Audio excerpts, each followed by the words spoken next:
महात्मा भीष्म जी निर्णय नहीं दे पाए थे जब द्रौपदी का वस्त्र अपहरण हो रहा था और पूछ रही थी चीख करके। तो जब उपदेश कर रहे थे ना सरसैया में पड़े हुए, बोले बहुत धर्म का निर्णय कर रहे इस समय। तो उनका बेटी उस समय मेरी बोलने की सामर्थ्य नहीं थी, क्योंकि पापी दुर्योधन कान में खाया था। बहुत प्रभाव पड़ता है।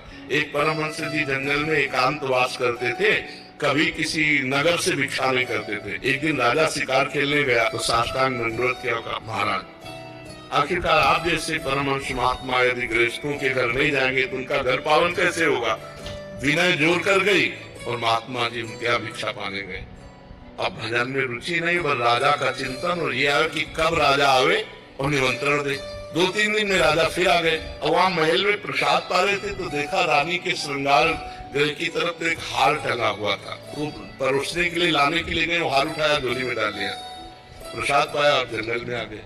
3-4 दिन हुए, झोली उठाई कंदमूल फल के लिए, देखा वजन उसमें हाथ डाला, हार, वो हार लेकर ऐसे सभा में गए और कहा महाराज मैं चोर हूं।